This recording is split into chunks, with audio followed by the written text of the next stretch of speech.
Hello, everyone. Welcome to this episode of Sunday Messages. Recently, I recorded a podcast that was basically about my work, like all of these different stories kind of mashed into one. And I realized that I actually wanted to break it down by archetype because there are so many stories that I have and so many pieces that have led up to what is really going on in my work today, like what I do for a living now, all of these different fragments and bits and pieces. And I feel like you all could really benefit from a lot of the different stories that I have to share, but it was way all over the place and it was too overwhelming to put in one podcast.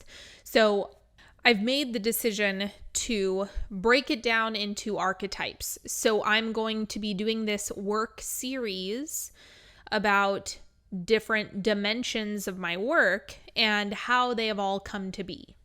So for today's episode, I am going to be talking about the entrepreneur as an archetype.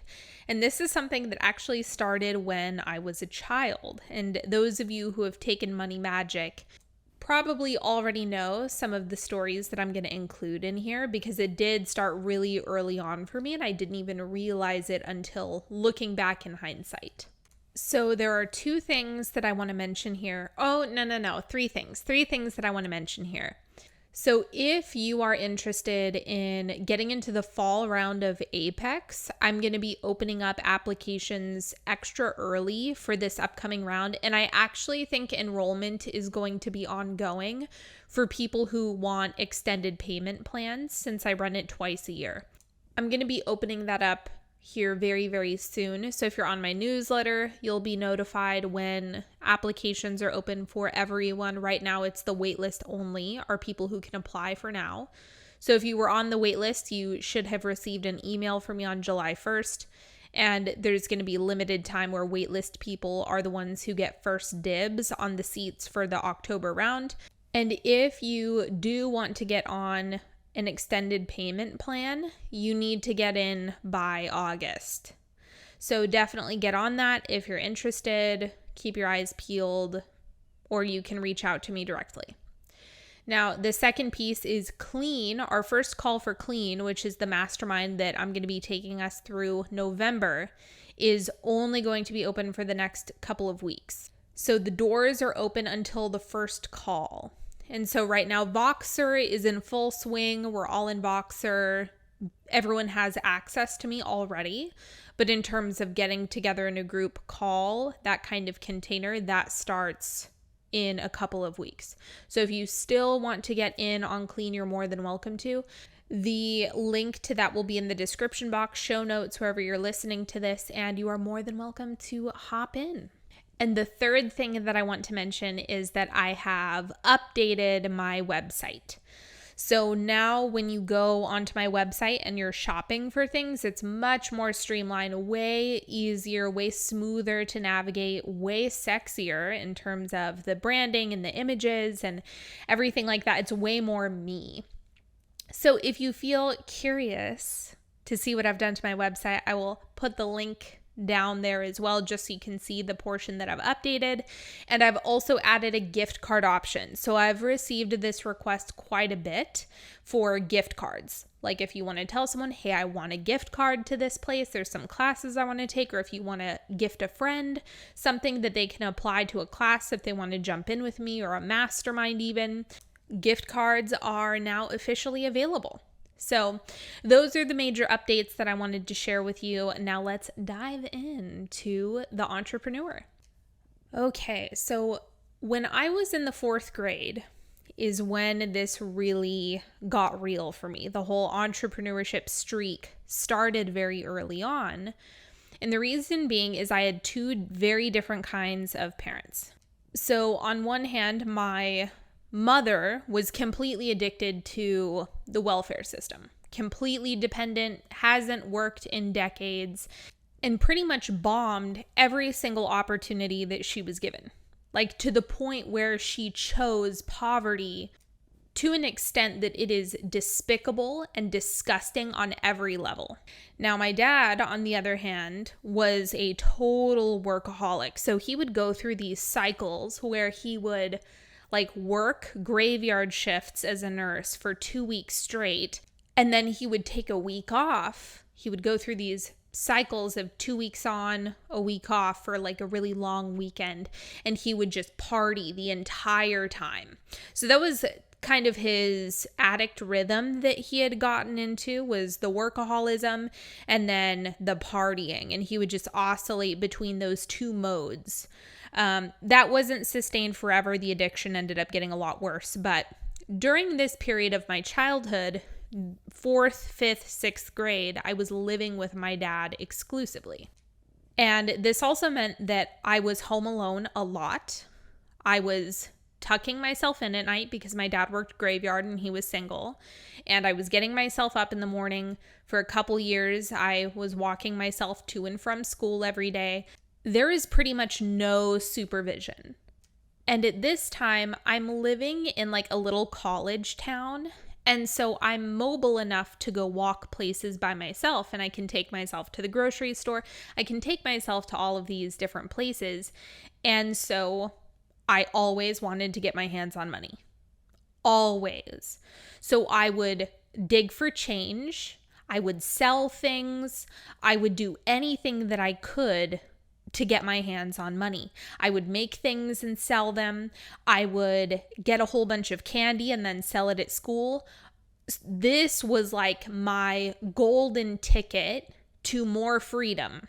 So eventually, when I got a little bit older, this evolved into babysitting, cleaning, doing chores, once again seeking out any way that I could make money.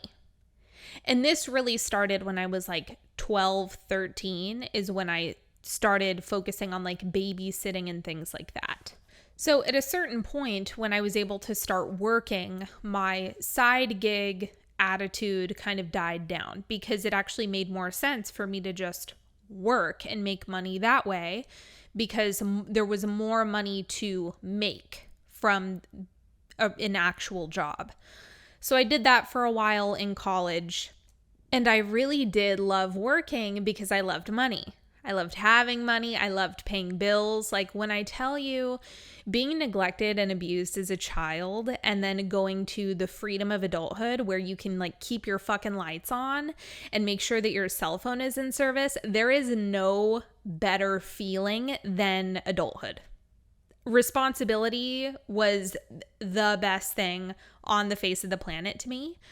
And for that reason, I went through a period of time where I really enjoyed working and having a regular job where I could pick up extra shifts and make extra money. I loved that for a very brief period of time. And this all started to go sideways when I started working at a restaurant. And I am just not, you don't want me as an employee. You don't want me working for you. I am a terrible, terrible, terrible employee on all levels. I'm defiant. I'm confrontational. If I don't think you're doing things efficiently enough, I won't do it. I'll do it my way instead. I will retaliate against other employees if I don't like them. I'm not made to work for other people. So at the point that I'm really, really becoming disgruntled at my restaurant job, I had another friend of mine who designs websites. She does marketing. She's been in the game for a really long time. She's been self-employed for a really long time. And one day I was at her house just hanging out with her, and she said, you're an entrepreneur, right? You need to be working for yourself. This is just so obvious to me. And at the time, I kind of brushed it off. I was like, yeah, whatever. I didn't really give it a second thought. That just kind of felt like a really big undertaking because of how much I had on my plate with college. So eventually, obviously, I have a huge meltdown at the restaurant job at one point. And one of the servers that I did he was like, just quit. Just go get a job somewhere else. Leave this place if you don't want to be here. And so I ended up putting in my 2 weeks. with absolutely no plan, no job lined up, no clue how I'm going to make money. So I'm telling my friend about all of this, the self-employed one who designs websites. And so now I'm very much on board with working for myself. And after enough brainstorming, we kind of come to this agreement that I should just start with virtual assisting, business assisting, personal assisting. That's the vibe of this work that I'm going to be shifting into, because it was like, oh, I could easily make $20 an hour, doing these menial tasks for people on my own time and in my own way and in my own style. I'm here for that. That sounds way, way, way better. So my website designer friend literally builds me a website. Just a really simple, really straightforward, to the point website with my contact info. And she was like, here's your website. Now we're going to go to this networking event. You're going to come with me networking. And I was like, okay, cool. I'll meet you there.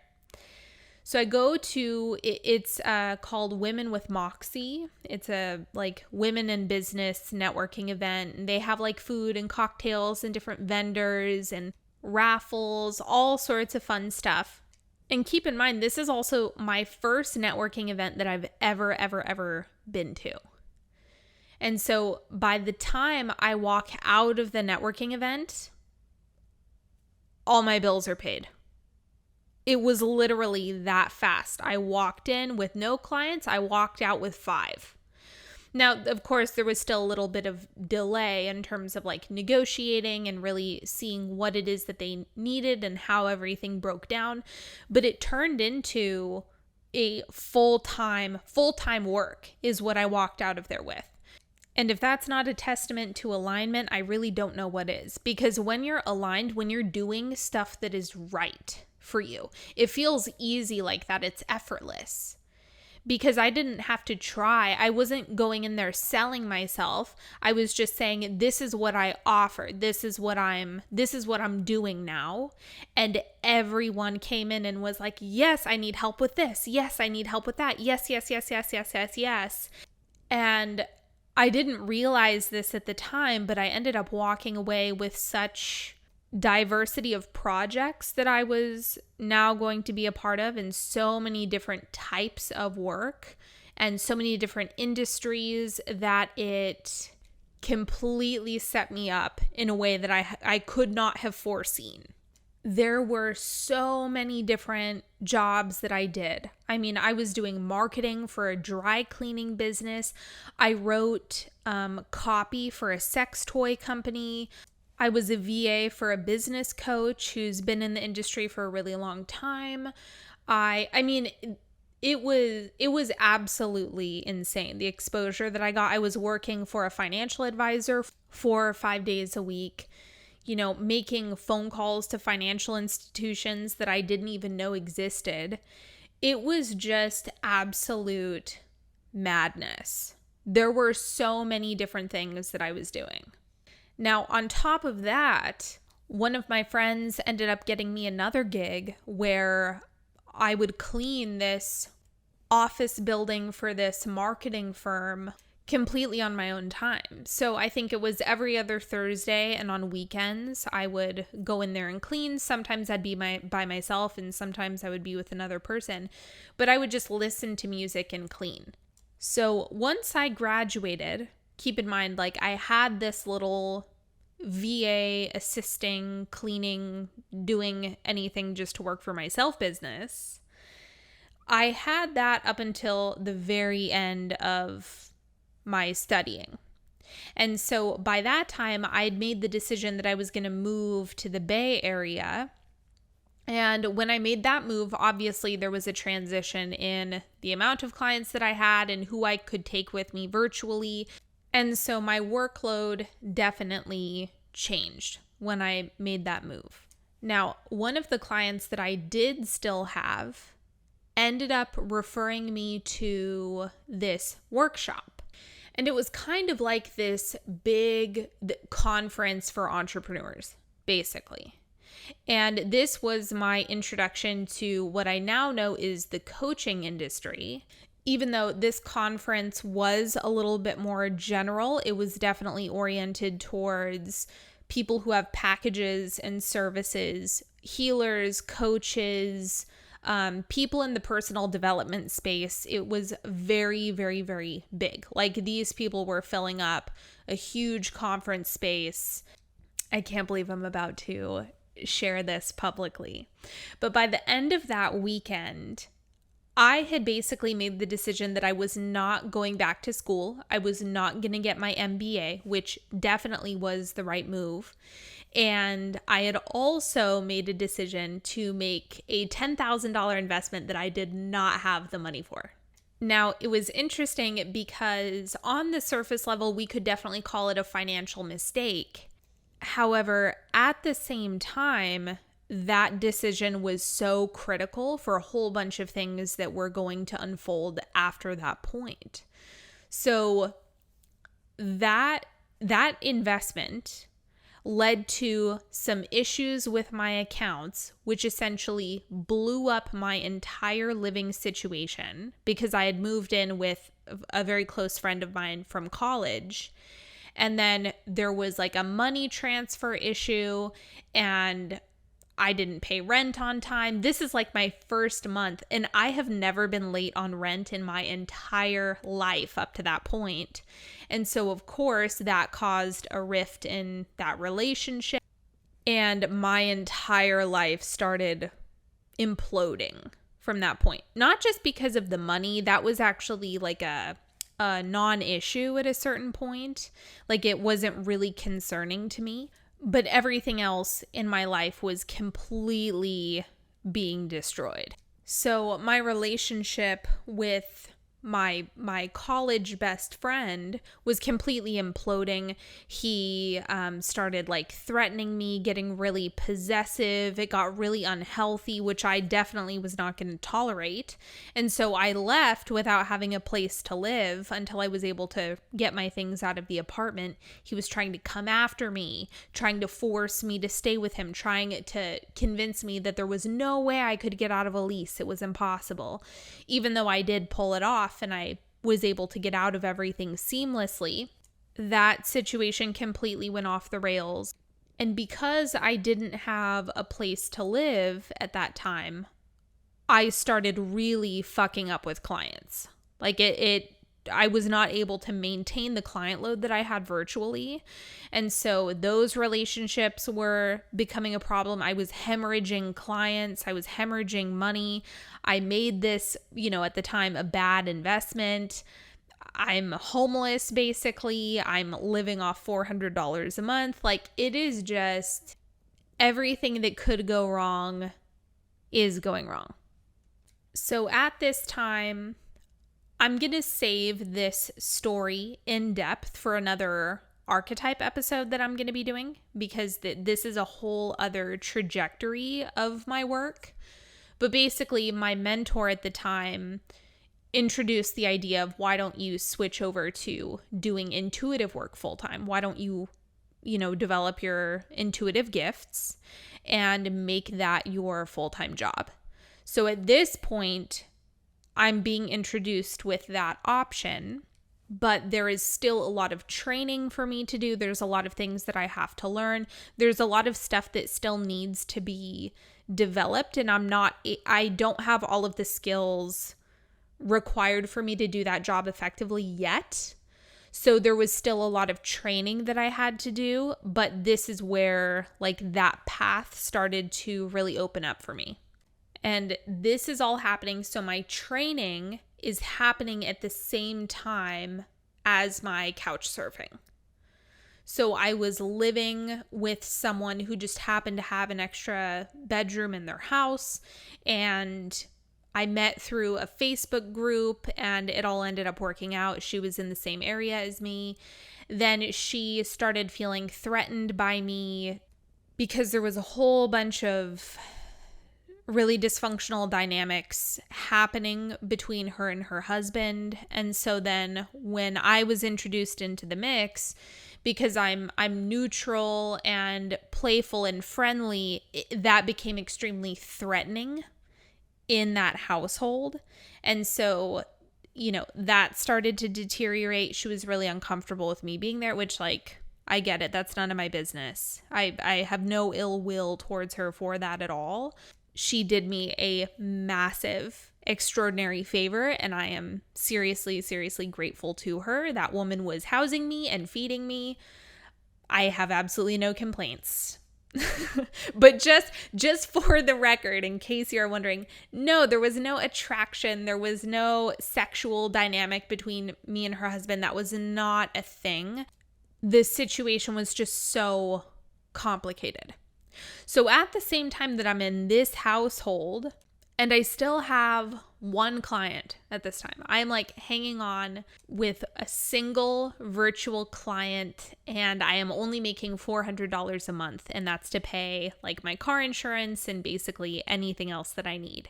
So one day I am driving home and I pass a construction zone. And as I'm driving down the street, a forklift swings around and slices through the roof of my car. Completely totals the car. Like, it rips a huge hole from the front to the back, like right over my head. Now, keep in mind, like, it did not actually, like, the blade did not cut right over my scalp. That is not what happened. But if you look at the car, that's exactly what it looks like. That's right where it hit. Like, the blade hit at eye level and lifted my car up and just ripped a massive hole through the entire chassis. So this was definitely a life-defining experience. This made me question every single decision that I was making in my life. And shortly after that, I spent all of my money on a used car, which then blew up. So now I have no car, no home, no money, one client, and no clue what's going to happen next. All of this chaos is taking place, and the woman that I'm living with is now she told me that she had someone who was coming to visit. This was a lie. She did not have anyone coming to visit, but she did not want me living there anymore. And so I had to find another place to live. And one of the interesting things is this investment that I made, the $10,000 bad investment that I made, did end up keeping me plugged into a whole network of entrepreneurs. And so I ended up asking if anyone had any leads on a place for me to stay, because obviously, what other options do I have at this point? And this wonderful woman, this French hypnotherapist, is like, hey, I'm in the Bay and I do have an extra room available until I think it was the end of January. You can stay with me until the end of January. So I move in with her, and this is actually where my business started to really bubble up, because she was also hosting like a workshop at a certain point, had all these clients come over, and I started doing readings for her clients. And I would occasionally do readings and energy checks for her, and it just felt like a nice exchange that we had going. Now, my attitude when I was living there was, I have 30 days to make shit happen. It is crunch time. It is go time. Now is the time. And I've told this story before, but I'm going to insert it here again, because obviously there was no practical solution to getting out of this mess. I ended up just meditating for hours and hours and hours every single day. And by the end of the month, I had successfully manifested $12,000 in a single check, a new living situation, and a couple weeks later, I ended up getting a job. Back to a regular job. It was just in retail. It was simply to pay my bills until I figured out this situation where my business was going. So the problem when I start working for other people, like in an actual business, so not a restaurant, but like a company, One of the problems is that they want to give me every responsibility. They want me in every single leadership position. They want me doing all the special projects. They want me to take it on. And that was not interesting to me because I had my own plans. But this is one of the reasons why, for me, it made it really complicated trying to work this job and try to get a business off the ground, because people kept putting me on special projects, or they wanted me to travel around the entire Bay Area working at all these different stores. And it was just, it just got out of control.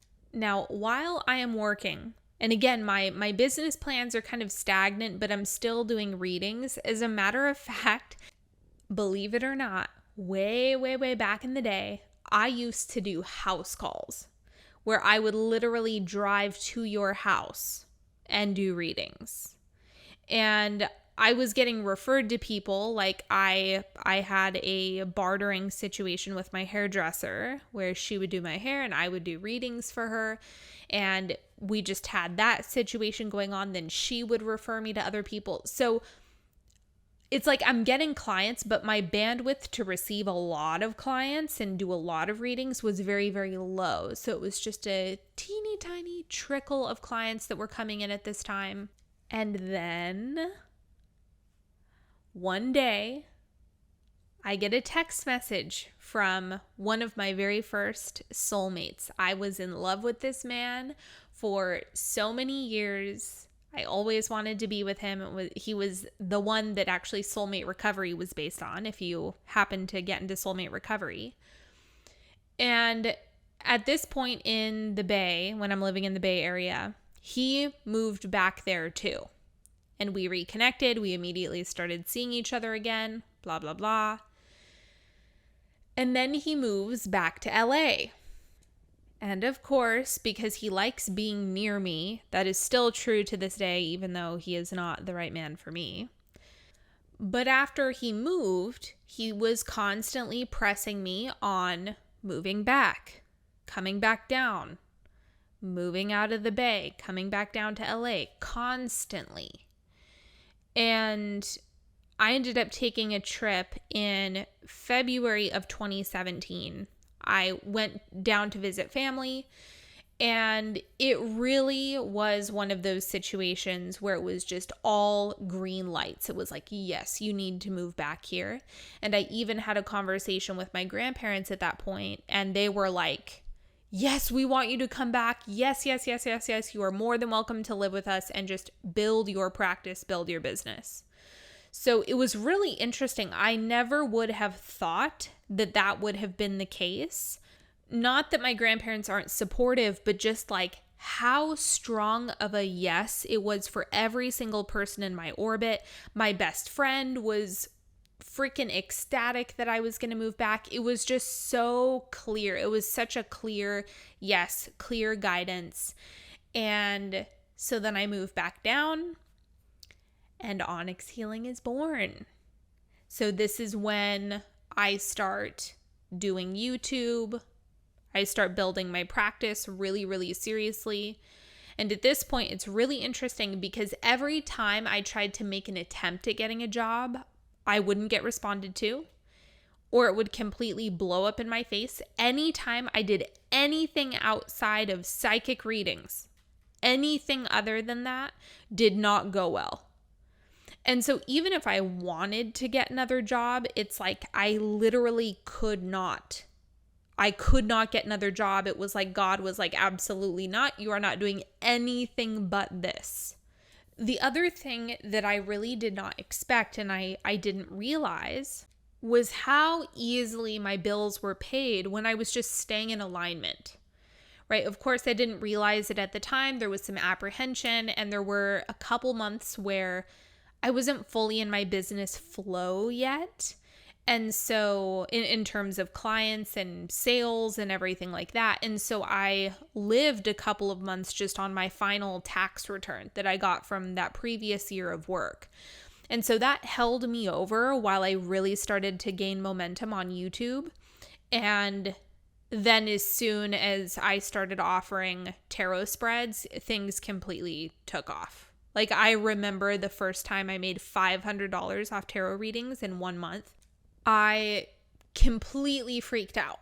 Like, that was the absolute dream, because my original goal when I even started Onyx Healing, or when I started this thing that I'm now completely immersed in today, was simply to pay my bills. Like, get to a point where I'm completely financially stable through this career.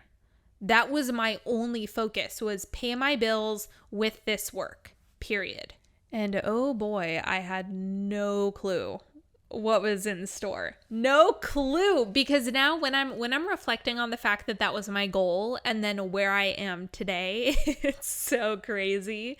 It's really, really crazy just to reflect on all of this. Now, I am going to save the social media aspect for a different archetype, because that's a whole other conversation. And you can tell I've already been talking for 30 minutes. You can already tell like how much there is here to all of this work. This is just one dimension of it. So I'm going to save the social media talk for a whole other conversation that we're going to have. But I did get started on YouTube. YouTube was like where I actually built my business. That's where the majority of my clients ended up coming from, because YouTube was the best option at the time for how I could showcase my skills and my gifts to people without having someone sitting right in front of me. Because there really aren't many ways to really demonstrate your ability to read unless you're reading for someone. Like, my work does not exist without other people or some type of collective energy that I'm dipping into. And so that's why YouTube was just the easiest way for me to make that happen and to get more exposure to people and start building from there.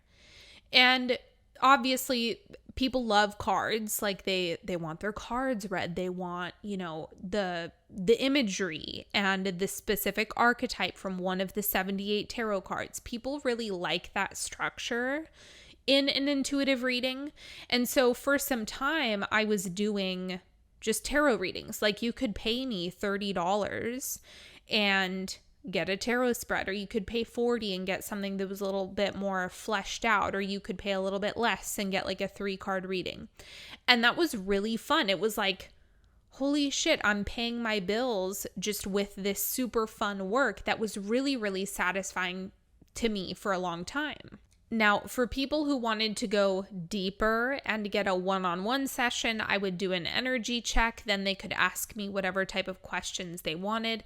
And one-on-one sessions were way more of like the cold psychic reading. Like, I don't need to know anything about you. You just tell me your name and I tell you what I see. So it was really flexing my clairvoyant abilities for a long time. And that's actually what I wanted the majority of my work to be. At a certain point, I can't believe this used to be my dream. It is not anymore, but once upon a time, I wanted like a full schedule of clients. Like, I wanted back-to-back readings that I was doing every single day. Had you asked me in like 2017 what I wanted, I would have told you that I want a full schedule of clients and I want to be doing readings every single day. So eventually, offering tarot spreads to people, even though it was really seamless with my YouTube channel and Instagram and everything that I had going on, at a certain point, I did not want to do them anymore, and they started to burn me out, where I was like avoiding them. I was putting them off. I was way slower at doing them. It just was killing my energy, and I couldn't keep doing them because of what it was doing to my physical energy. So then I switched over to only doing cold psychic readings, where I dropped the tarot piece, which was really scary because that was my moneymaker. It's like, imagine you have a business and then you say, okay, I'm going to gut the very thing that is making the bulk of my money. Like, that is such a terrifying risk to take. Now, because of the position that I was in, and trusting the alignment more than anything else and what it would do for my energy more than anything else, I went for it. And at the same time, I invested in a money course. And again, all of this stuff is really counterintuitive to people because it's like, oh, if you're gutting the moneymaker, then you shouldn't be making additional investments. But I knew that in order for this to work, I needed to be 100% on board with money. Like I needed to have a really strong energetic relationship to money. And so I was like, that is the place where I want to invest to back me up energetically and then be able to do this in a way that feels a lot safer. Let me also add this. When it comes to money manifestation, the interesting thing is that money manifestation has obviously been alive for me for many years. Like even after my life completely imploded, of course I was focusing on manifesting money even though I didn't have a job. And I manifested 12 grand. Like it works. Money manifestation 100% works. And so I was already familiar with it.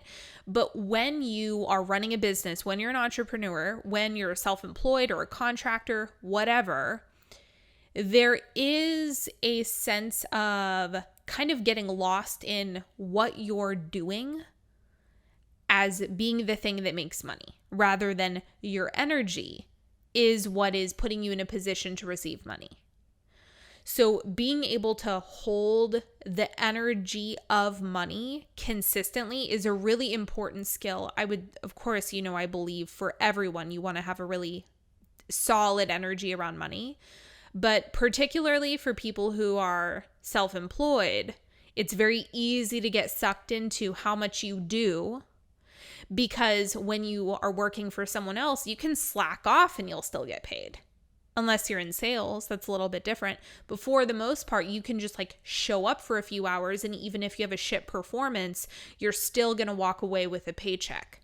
So the relationship to money, in my experience, is way different, because when you're the only one who's showing up for the work and your money is dependent on your performance, even though that's not, it's easy to make those connections, even though they're not technically energetically accurate. I hope that sentence makes sense. So 2019 was the year that I made the decision to stop offering tarot readings and go exclusively to cold psychic readings instead. I did that for about a year and a half, however long. In 2020, I went through another growth period in my business where I actually didn't want to offer single sessions anymore, because then the new desire that emerged from that was I want to take people deeper. I want to do more with people. Like, I know there's so much more transformation to be had here, that I ended up, once again, investing in my business, developing some different embodiment tools and processes for how I'm showing up in my business.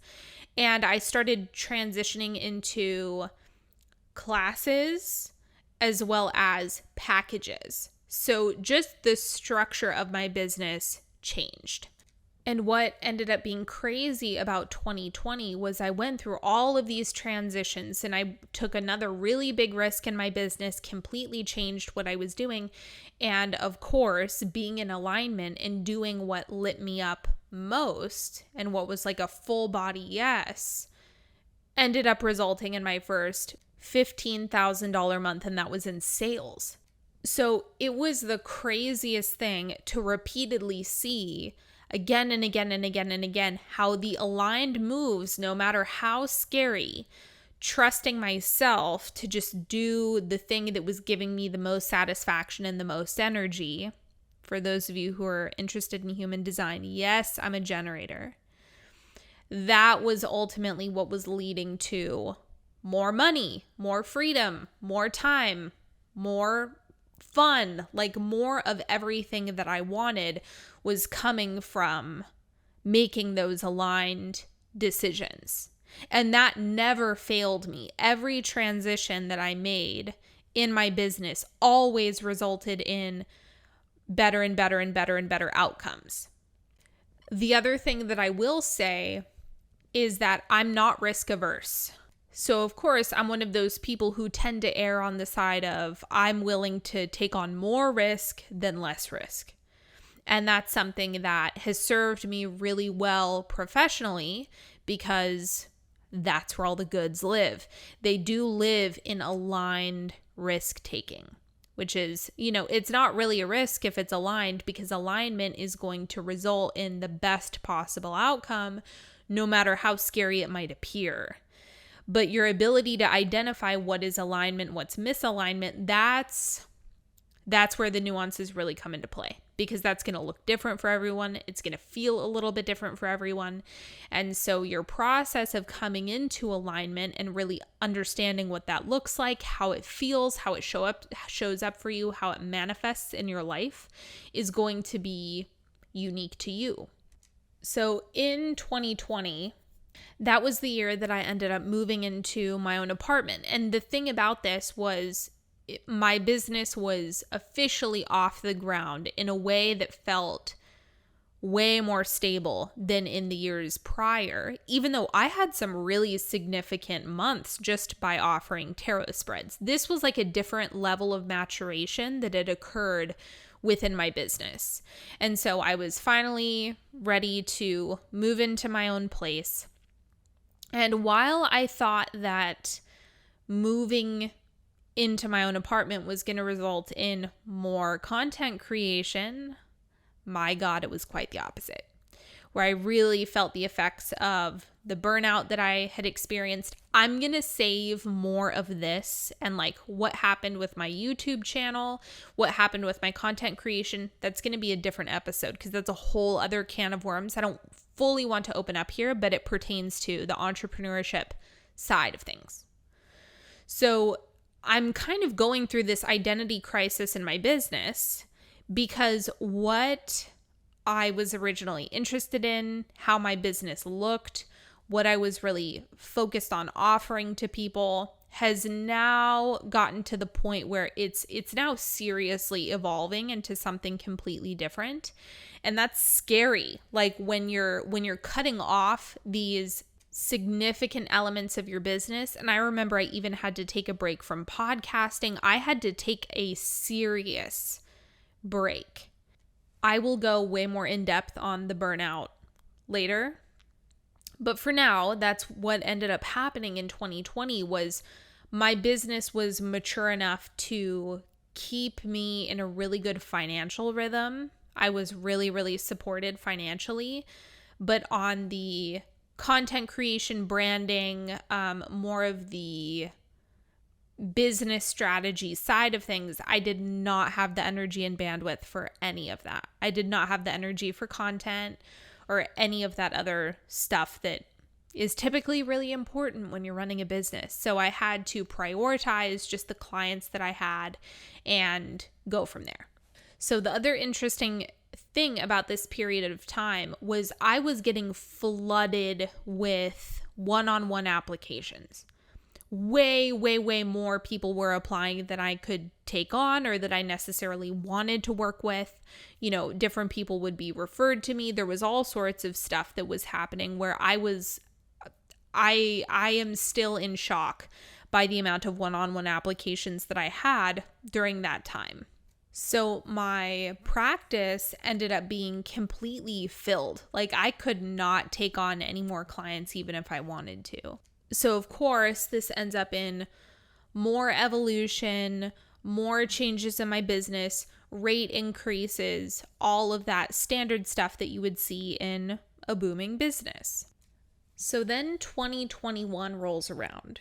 And this, I have to say, last year was by far the most bizarre and interesting year in my business. Because it was weird in that creating content felt like pulling teeth. Like you could not get me to create content. It was so extraordinarily difficult for me to create anything. I could barely show up last year is what it felt like. Nothing about it felt good. It was just a really bizarre year for me. Once again, my desires completely evolved. So I was really craving more group work. So masterminds, group programs, things like that were way more interesting to me to start opening up and playing with and developing. And the kind of work that I was interested completely changed. I started doing master classes that year, experimenting with more stuff like that. So basically, last year was chaos for me personally because it was a lot of experimentation, a ton of failure. Oh my God, I failed so much. I did a class on failure because there were just so many moments where I failed or things were not going how I wanted them to go, or I had to back out of things. I had to change my mind. There were things that I stopped that I didn't want to do. I had the experience of moving forward on things that I didn't want to do, and then, not liking how that turned out and not feeling good about that.